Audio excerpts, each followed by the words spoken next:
那么在昨天讲到了舍离此生贪恋之心的方法，那么接着要谈到说舍离来世贪恋之心的方法，所以是无期业果轮回苦，修此可断后世之。就好像分别播下青稞、稻米、麦子、豆子等种子会生长出各自不同的苗芽，善恶业也会导致各自不同的喜乐或痛苦的结果。只要遇到适当的缘，就一定会发生和成长，这是一种真实无误的道理。总而言之呢，只要向内不断仔细思维，定业得增长，不做不受报，有做定受报的业力之理，和白苦、六苦、三苦等轮回中总与别的痛苦果报，就会舍弃对于来世祈求天人福乐受用的强烈贪着之心，转而升起强烈的寻求解脱之心。这个部分分为思维业果和思维轮回过患两个部分。在前者就是思维业果部分提到了十业道，也就是杀生、偷盗、邪淫等生三业，然后妄语、绮语、粗口、两舌等语四业，贪心、害心和邪见等心三业，加起来就是10种恶业。与此相反，就是10种善业。以上包括了所有善恶业。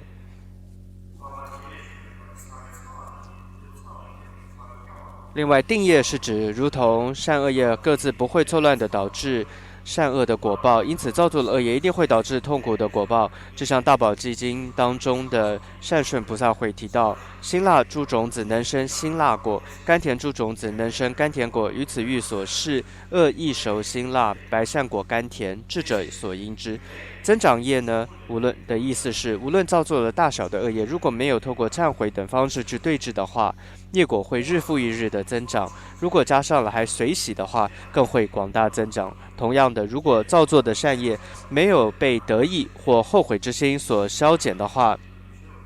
善果也会日复一日的得到增长。如果再加上回向的话，善果更会增长。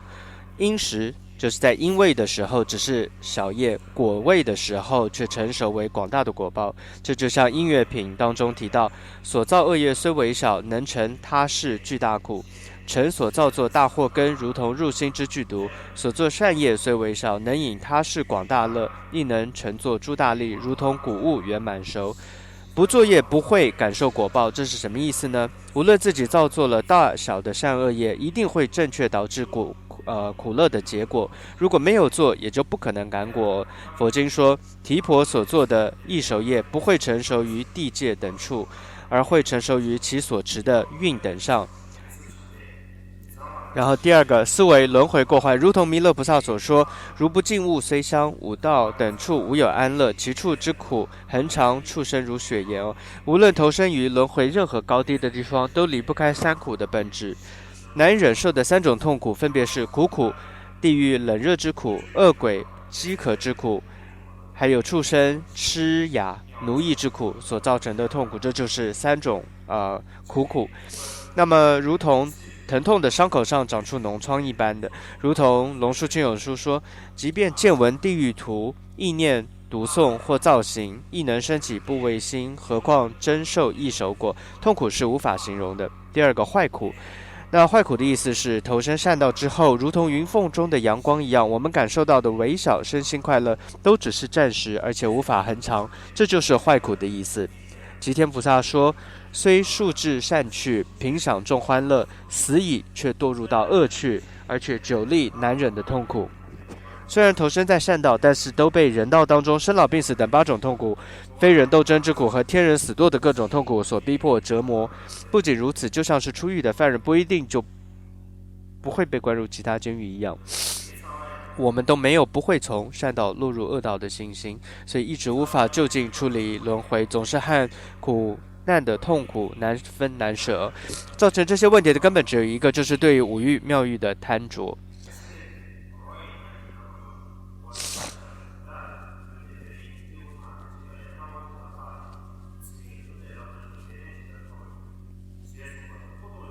波多瓦大师也说，我们为了追寻5种妙欲，因此无始以来漂泊于轮回之际没有比这更糟糕的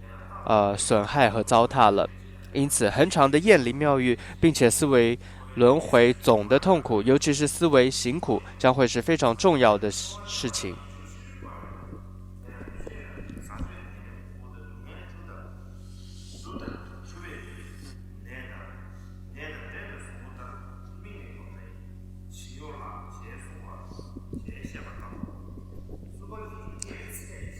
再来谈到升起出离的标准，修后于诸轮回福，刹那不生羡慕心，日夜欲求得解脱，尔时已生出离心哦。依靠如此，在心中反复思维轮回总与别的痛苦，对于以人天为主的任何三有轮回的快乐，都会像想吐的人看到食物一样，心中刹那也不会升起想要得到这些人天快乐的意愿。昼夜一切的时候，都会想着出离有漏运生聚而合而成的不能依靠的轮回的解脱涅槃的快乐，并且想要马上就出离这样的轮回，这种不会受他缘而改变的强烈意乐之心，如果能够恒常不造作的出生的话，这时就是升起了符合解脱善业的无造作的真实出离心。贾玛瓦罗珠冈参大师也说，依照这样的思维，就能舍了一切此生的贪着。若能将此思维扩大，进而厌离一切轮回，当下就可称为已经步上解脱之道了。如果没有这样的出离心，就算具有一切，都不算是已入解脱道。做到这一点，就算是修行人了。因此呢，在这里这一段是提到要舍弃这个来世对于来世的贪恋之心哦。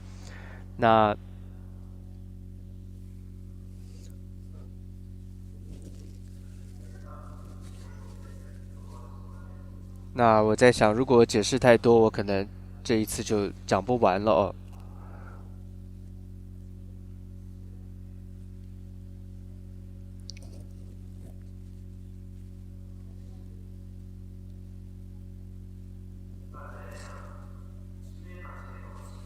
所以在这里，刚刚这一段谈到了要舍离对于来世的这种贪着之心。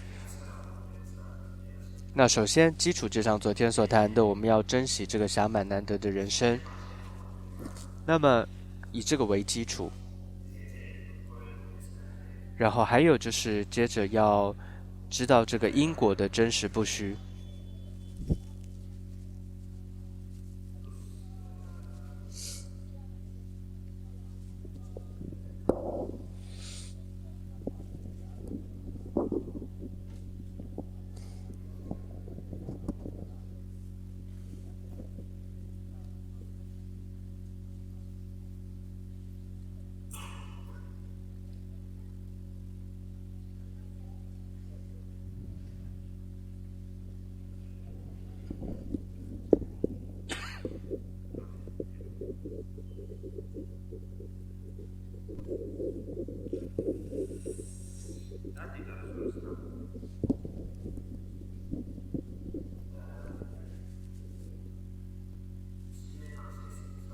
那什么叫做对于来世的一种贪着呢？那也就是指，譬如说我们自己会，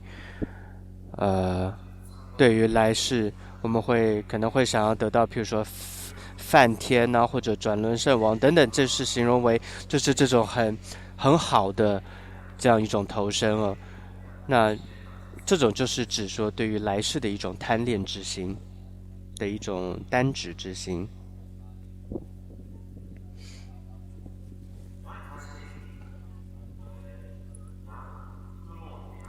那还有一些人的情况是，动机他并没有为了要利益一切众生，他不具备这样的动机，而只是想说啊，那我投身到净土，我自己会得到快乐，不再有痛苦。如果有人是这样子想的话呢，或许这也可以算是一种你还单恋这个单指这个来生。就说虽然你是想要投身极乐净土，但是你却不具备这种利益他人的动机，因为你只想着是自己，只是自己要离开痛苦，要得到快乐。那这样的带着这样的心想要投身极乐净土那其实你也并没有真正这个叫做舍弃对于来世单指之心的。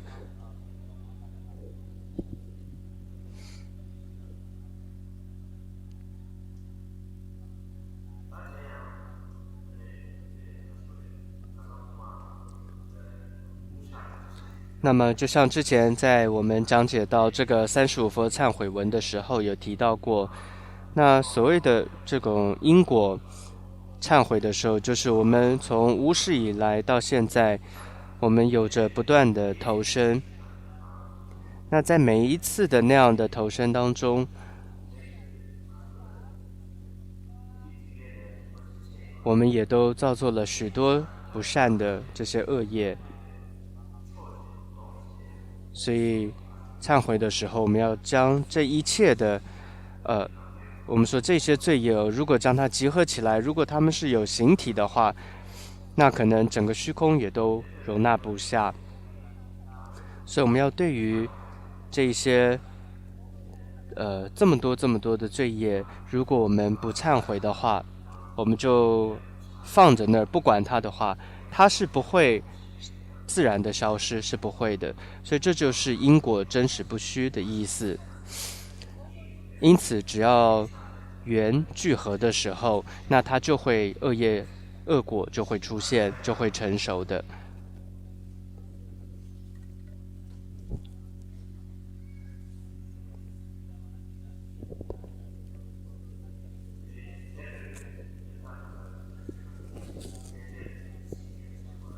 所以在这一段当中，很重要的重点就是我们要对于因果要思维它，并且知道因果真实不虚的道理，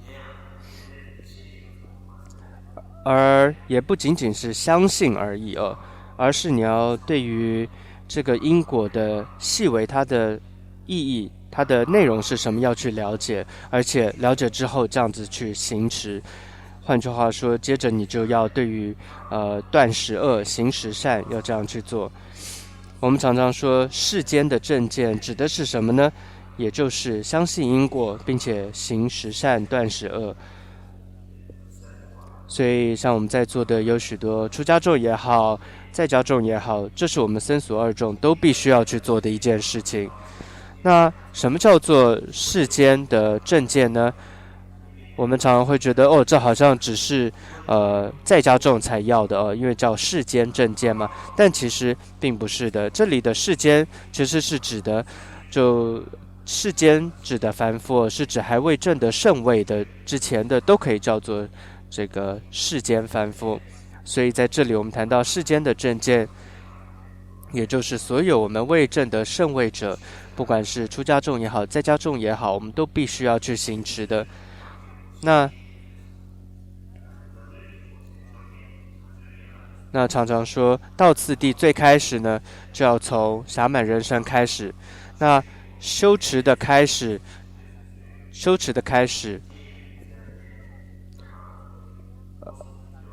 佛法的开始就是从相信因果开始，到次第的开始是从暇满人生开始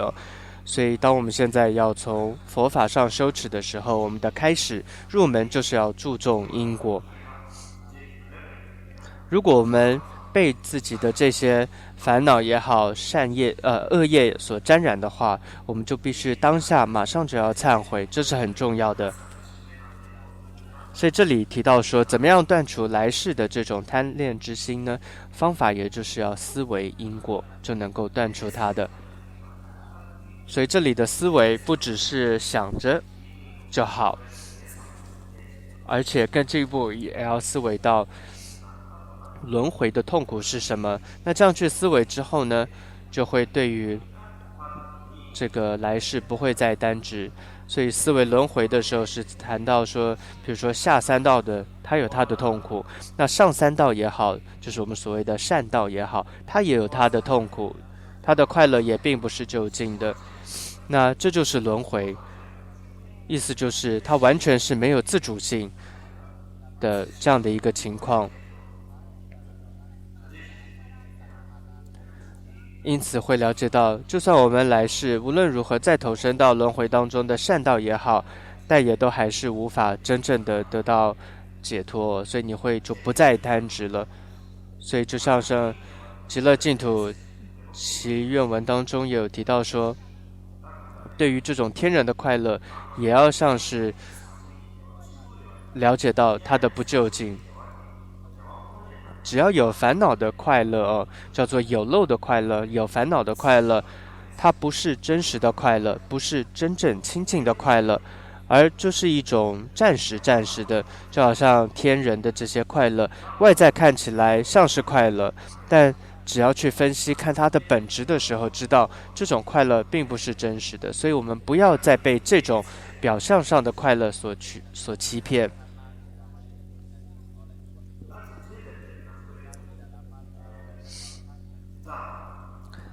所以，当我们去思维这个官司无常，然后因果，在思维轮回的过患，我们不断去思维的时候，那就算我们没有真正完，你就会有一种心说，我如果不从轮回中出离，真的是没办法了，而升起一种我真正要从轮回中完全出离的这样的一种心了。这时候就是叫做升起了出离心，这就是出离心的一个标准。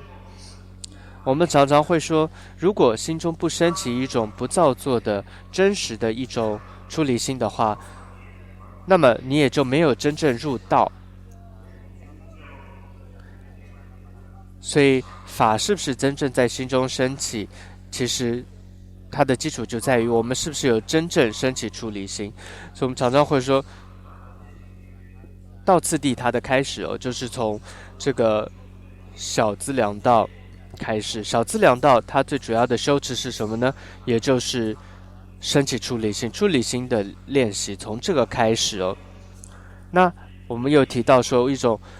无造作的出离心呢，它是已经是一种到了很自然的，你甚至不需要刻意再去说一切是轮回是苦啊等等，不需要去刻意去想了。那当然这要有时候说起来也很难，但白话来说，就是真正你会发自内心，当你有一种真正的确信跟相信的时候，那或许这时候你大概就已经进入到资粮道了。同样呢，菩提心也是一样的。那所谓什么叫做一个大乘的行者呢？就是说世俗菩提心，或者换句话说叫愿菩提心，有没有真正在心中升起？那什么叫做愿菩提心呢？就是指当你心中有一种强烈的心，说我真的要利益众生，成就圆满的佛果，得到究竟的快乐，一种这种强烈的心升起的时候，这里重点都是发自内心真实的升起的话，这时候你就算是大乘的行者了。所以这都不是嘴上说说而已的，而是你真的自己会感受得到，自己知道你真是真心在说的。那这个时候就是真正亲近的在修持佛法，不然我们也很难说我们是一个亲近的行者。所以平时我们都会说我在修行，这时候我们也可以问问自己，我们很多时候也可能并没有真正做到这个佛，并不是真实的在修持它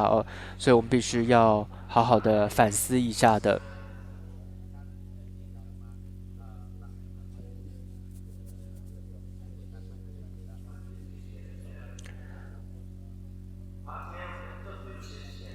那如果我们比较简单再解说一下的话呢，很多时候呢，有时候轮回说太多，很多人可能反而听糊涂了。讲到因果，到底什么是因果呢？或者什么是业果呢？其实简单来讲，也就是因果这样一种定律也就是说，譬如说我们说大自然界里面也好，一个因，这个因就会升起这个果。那它有一种是人为的，一种是非人为的。那这里所谓的人为不只是指人呢，它可以是说只要是生命的造作下而造成的果。一种呢是不是由这个生命而造作的，也就是所谓的自然而发生的一些因果，大致分为是这两种，一种是人为，一种是自然的，这两种的因果。那我们现在所说的业果呢，主要是指这两种当中的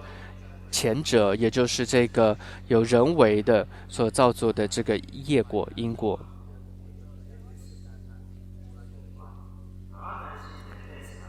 那么同样在另外一个角度来讲业果的时候呢，我们可以这样去想，也就是每一个生命之间我们的一种关联性。你会看到，其实每一个生命，我们人与人之间，我们的善跟恶都是在互相的影响的。尤其我觉得现在世界上这种因果，也就是这种善恶的这种相互的一种影响是真的很紧密的。譬如说，我们可能某一个人的一个小小的善恶之心行，就会影响到整个地球的。所以现在我们称地球就是叫一个地球村了，也就是我们大家的生命，我们越来越紧密，并不是说地球缩小了，而是指我们人与人、生命与生命之间的这种关联性更加的紧密了。那无论说是透过了网络也好，或者透过了各种方式各种科技方式，那我们可以很快速的沟通，很快速的建立起一个关联性。那这代表了什么呢？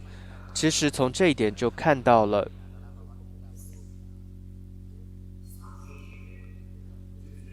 我们互相的影响是那么的强，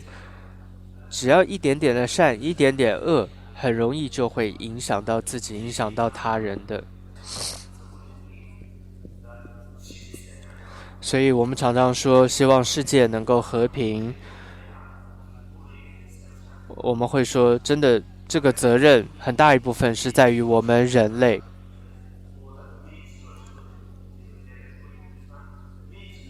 尤其人的社会是由人所形成的，那因此我们每一个人都有责任的。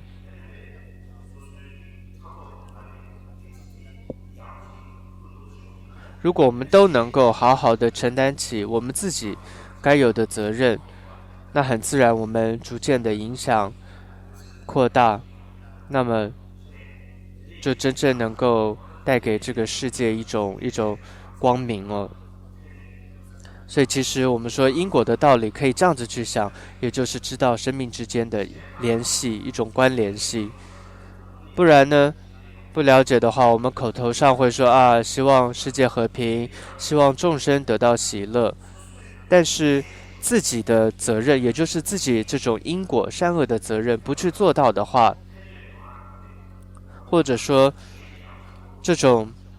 道理不去理解，没有去做到的话，那仅仅是口头上说那是没有用的。所以这也是思维因果的另一个角度来想，希望大家能够放在心中。那同样呢，我们说轮回的本质是苦，这句话有些人听到了会觉得，有人会觉得不会啊，轮回中好像有苦也有乐呀。所以其实简单来说，我们现在投生为人，我们也都活着几十年了。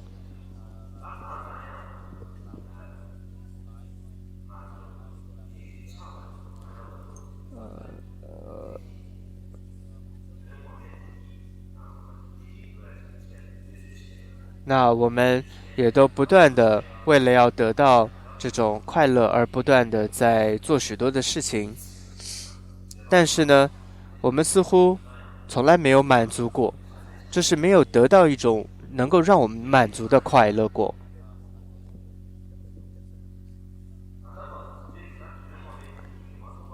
那为什么说这种会让我们满足的快乐我们永远得不到呢？或者我们想一想，是什么原因呢？或许真的没有这种快乐，轮回中没有这样的快乐呢？还是我们一直找不到正确的方法去得到呢？这都是我们应该去思维的。其实各个宗教也都在谈这一点，但佛教当中会告诉我们说，一种无苦的妙乐也好，或者是一种就近的快乐，或者称为无变的快乐、不变的快乐是可以得到的，但是我们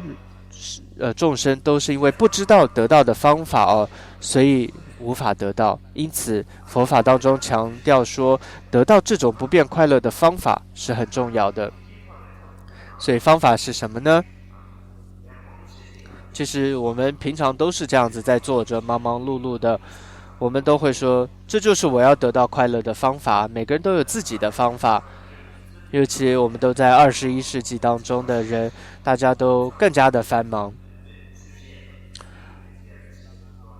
甚至我们都被这种科技啊、各种的这些工具啊，被它等于说推着走了。很多时候身心都真的非常的疲累了。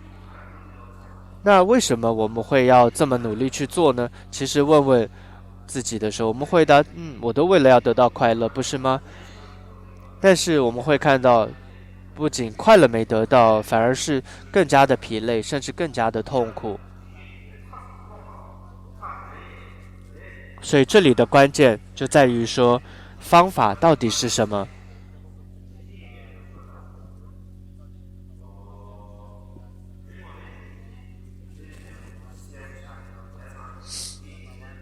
所以这些努力，我们也都知道了，它真的无法带给我们快乐。其实这一点我们必须要认知。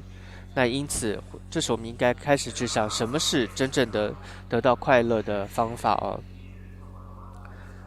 所以我们就会往佛法去看、去想、去思维，说佛法当中是什么可以帮助我们得到真正的快乐。首先，佛法提到第一个，你在任何物质上你是得不到快乐的。我们平常大家会想，快乐大概就是，譬如说，可能我钱再多一点吧，或者说房子再好一点，或者车子呢再大一点、再好一点的车，就会觉得我就会快乐一些。但是许多已经有这种豪宅，然后有名车的人呢，他们也不见得真正有快乐的。其实这样很清楚，我们会知道，任何外在的物质无法带给我们真正的快乐。那应该怎么办呢？所以这时候我们应该向内去看，原来快乐是要从自己的心上去找到的。以前我有提到过一个例子，这是一个曾经也讲过的故事哦。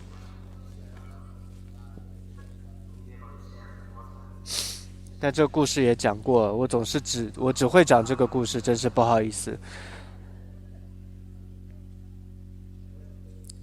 大家想一想，有没有什么新的故事？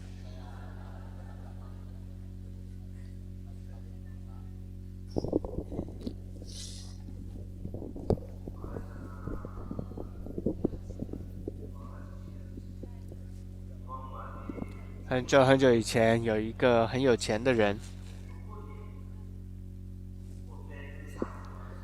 他这个家财万贯，他每天晚上呢都会在那儿算钱。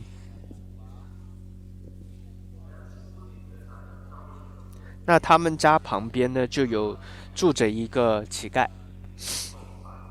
那个乞丐呢就在沿街沿路的在那儿乞讨。那白天乞讨完，晚上呢也回到他自己乞丐的住处。这个乞丐晚上就喜欢唱歌。那个富人呢，就在家里就在算钱嘛，但因为钱太多，总是算不完，所以也蛮痛苦的。那有一天呢，这个有钱人就说：“真是我这么有钱的人天天在算钱，怎么我都没空唱歌啊？”那个乞丐什么都没有，却在那高兴的唱歌，到底怎么会是这样子呢？他就说他想去看看，去了解一下。那有一天，富人就趁着这个乞丐白天出去乞讨的时候呢，就偷偷的呢，在乞丐的那个住的地方呢，就放了一大块黄金。那乞丐晚上回来了，突然看到，哟，怎么家里一大块黄金啊？很惊讶，他想说，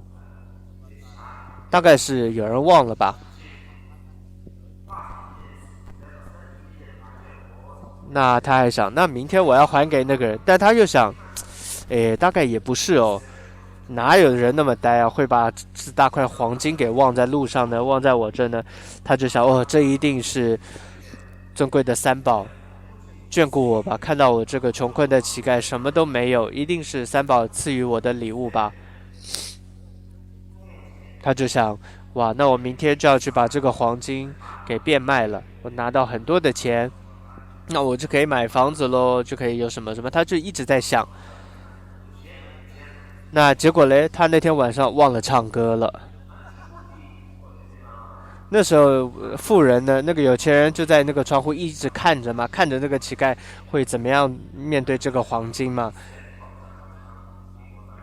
所以那个富人就看到说，哦，他就忘了唱歌了，富人终于就了解了，原来是富人了解到什么呢？我们很多时候反而是因为这些财富，让我们忘记了什么是快乐了。我们都在庸庸碌碌当中过着，其实为什么这么忙碌，是为了快乐，但我们有时候却沉迷或者说糊涂于在这样的一种呃庸庸碌碌当中，然后一生就这样子过了，反而忘了我们是为了要快乐而这么去做的。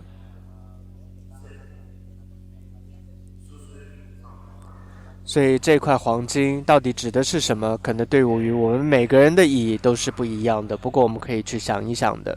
那这是一个例子。那还有一个经验呢，有时候我觉得说，快乐方面其实不用想太多，因为所谓的快乐呢，它其实是很容易的去了解的。其实越简单越单纯的事情哦，其实它越容易，它就是快乐，它不复杂的，越单纯越简单的，就是越甚深越真实的快乐。那这是我的一个感觉。但我们却常常以为，就是那些越复杂，然后或者是说以前我没有的，我要得到一个新的一个东西的才是快乐，然后会觉得我以前本来就有的，就觉得啊，那没什么了不起，那不是快乐。但其实呢，我们常说快乐，快乐是什么？就是你早就有了的，但是你却忘了它，你却忘了它的珍贵是什么，你不再珍惜它了。所以呢，我们会祈求希望又有一个新的东西，或者以前没有的东西，向外不断的去追寻、去找寻。那为什么我们会有这样的一种想法呢？法王说他自己有一次呢，就在他住的地方嘛，在那绕寺院。当时呢，天气真的很好，我就慢慢走，突然就有一个想法出现。因为慢慢走，这个身心都很放松嘛，一边走，突然就觉得，哎呦，我在呼吸耶。那当然有人说呼吸，这有什么了不起？谁不都在呼吸吗？但是当时我就突然觉知到，哎，我在呼吸的时候，突然觉得一种很喜悦，或者说是一种满足的感觉吧。它是一种很从内心发起的一种很自然的一种喜悦跟满足感。为什么会有这样的感受呢？其实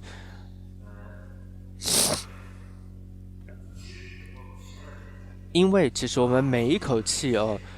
你看到它都跟众生是息息相关的。尤其你看从科学的角度来讲，那我们的这些氧气也好，那也都是由这些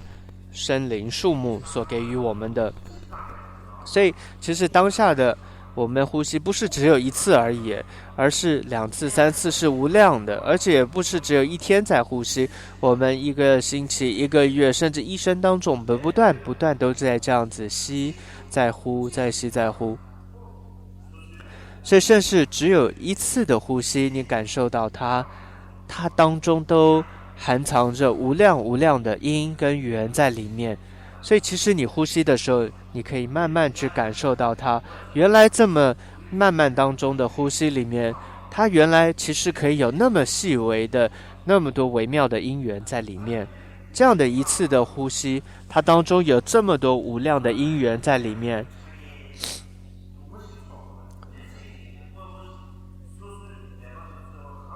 这么微妙的一个呼吸哦，包含了这么多因缘的一次的呼吸，我却这么轻易的就在刹那刹那间就这样子的做到了。哇，那我现在能够活着，真的是很难得、很殊胜一件事。突然就觉得，哎呀，自己真是很幸运、很幸福、很喜悦。不然，其实你看看，如果说这个呼吸氧气是要用钱买的话，那可辛苦了，不是吗？或者说是你要去刻意努力才能够呼吸的话，那不是很辛苦吗？所以，其实只要你会去思维，你懂得感恩跟珍惜，一念一次的呼吸都是很难得的了。所以，只要你懂得去思维，这些喜乐、这些快乐，随时都跟着你的，就在这些细微当中，随时都跟着你的，并不是只有那些有钱人才有，或者那一些好像很有权力的人才有，完全不是那个样子。所以快乐只是在于你有没有认出它来而已，就只是这样子简单的，也就是能不能够懂不懂得知足跟感恩，就是这样子而已。我们常说知足，很多人会想说，知足呢，是不是一定要变得很多或者变得很少？其实都不一定的。其实无论你是拥有很多或者拥有很少，你都可以在当中学习到一种知足。其实这都在于你的心。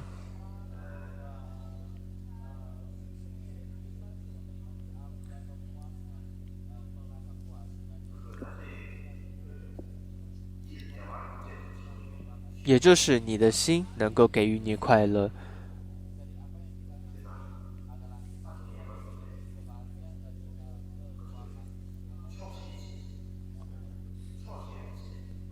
所以平时我们都要有这种知足的心，这是很重要的，也需要多去学习哦，这种知足。不然如果没有这念心的话，那真的你的心你会发觉，那可是无尽的欲求，那是越来越只会让情况越来越糟的。就好像从地球上的资源来讲，现在滥垦滥伐之下，地球的资源似乎也都要殆尽了。其实现在地球人的欲望是无穷的，这些无量的我们的欲求，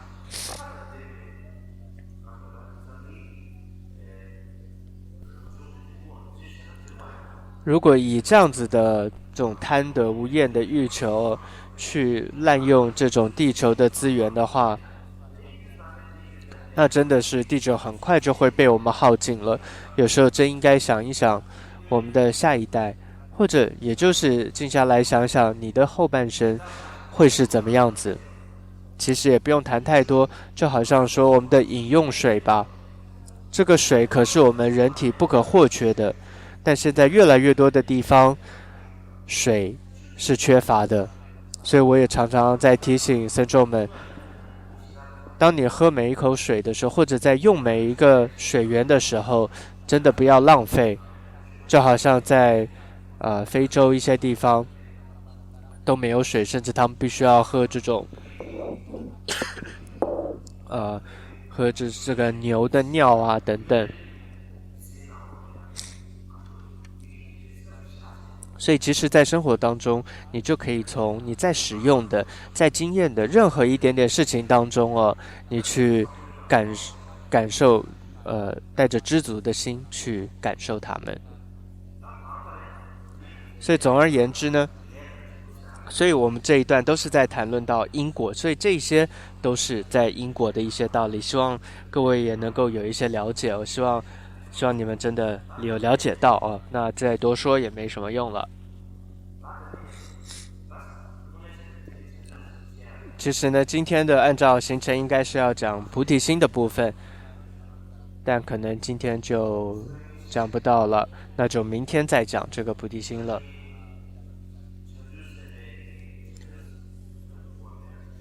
那明天会讲这个菩提心，也会给予这个菩萨戒，因为很多人请求我说给予这个菩萨戒。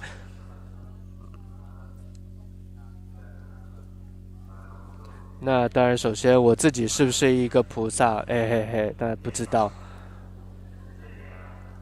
但是我们是在这个殊胜的圣地哦，这实在我们真的很难得一直在这里相聚，以后还有没有机会是不知道。而且呢，这一次有这么多的上士、善知识，还有这么多具备信心的法友弟子，我们大家一起聚在这样一个圣地，这可以说是我们大家的一个福德，一种这种福德的力量。我相信这真的是我们大家的一种福德之力，而造成了这样的因缘。所以我想，虽然我自己不具备任何的能力，但是依靠了大众的这种福德之力，我相信或许可能有一点力量能够给予各位这一点点的菩萨戒，或者让各位升起一点点的菩提心吧。这也是我的一个祝福，也是我的一个希望。所以在明天我就想，那还是就给予大家这个菩萨戒吧，应该也不会有什么问题的。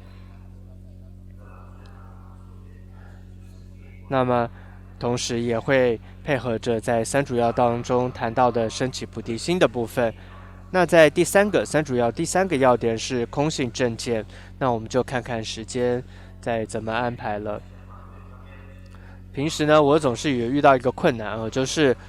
我总是开头东讲西讲，讲了太多，但结果嘞，经典却正行部分却总是讲完最后这巴拉巴拉巴拉一直念一直念一直念，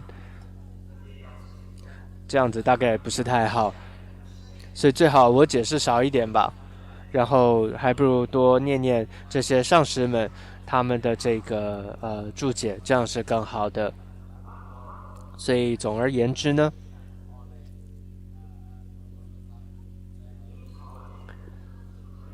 我们修法的时候，修行的时候，真的都是要很真诚的，你是真心要做的，不然，其实我之前也有在辩经法会上我也有跟僧众们说，那我在这里可能再说一下也比较好。当时我就说嘛，就好像举自己为例子，我也不敢举在座的大家，因为在座可能有太多菩萨或者金刚种子的化身，所以我手指向外指实在是不太好，有很大的罪业，所以最好手指指着自己为例子会比较好。所以呢，以我自己来说，我从小呢，我是诞生在一个佛教的家庭当中，像我的父亲、母亲，他们对佛法是非常虔信的，跟他们比起来，我实在不算什么了。我呢，对佛法真的无法跟我父母亲比的那种信心哦。而且呢，我们在家庭当中，其实我的亲戚朋友也都是对佛法很有信心的，所以这就是我从小成长的一个环境。那接着呢，我就得到了一个伽玛巴的名号，那我也就被带到了寺院当中了。然后呢，我当时的老师呢，24个小时呢，我都跟我的那个老师就在一个房间里面呢，都住在一起的。我哪都逃不了，跑不了，动不了。那还有侍者，就是有许多照顾我的人呢，也就是那些心持很好的，然后善心很多的这样的侍者呢，会在我的身边。那之后呢，我就来到了印度，那么许多传承的上师，我也见到了好多这些具德的上师哦，还有跟随他们听闻道法教。如果说的好听一点哦，我可能大家会想，那你真的是绝对是个佛教徒了，绝对是一个具德的佛教徒，甚至都不用解释，你一定是个佛教徒。就看这样的经历来讲的话，那好吧，就暂时说吧，好像可能就是吧，就可以说我就是个佛教徒吧，因为又可以就像刚刚说了好多背景资料嘛，好多原因嘛。但是呢，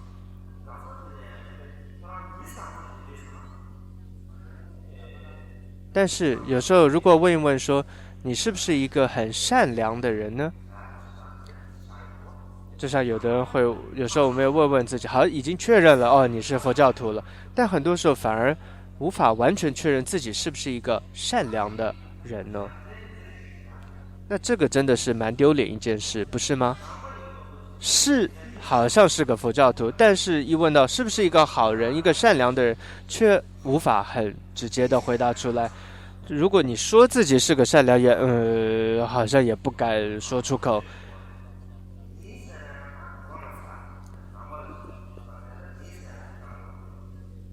就会很不好意思。那我就想，像我一样这样的人是蛮多的，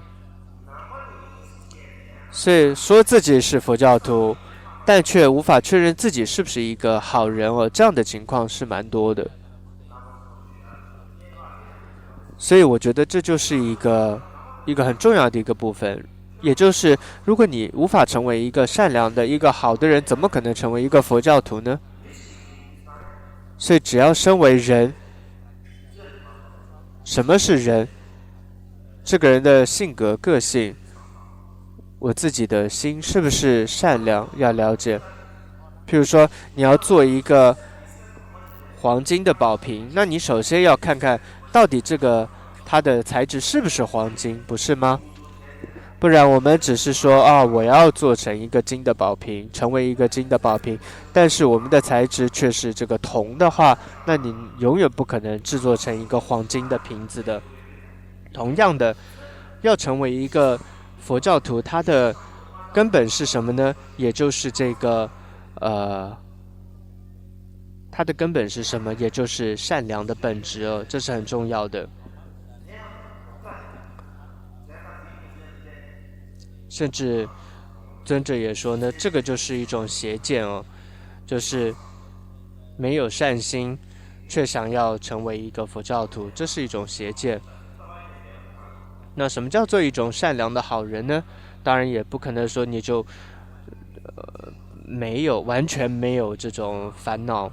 完全没有情绪，那也很难。但至少你不太情绪比较轻微。那只要你能够做到一个好的人，一个善良的人，其实你自然就会成为一个佛教徒的。所以你不需要另外再成为一个什么样的佛教徒的。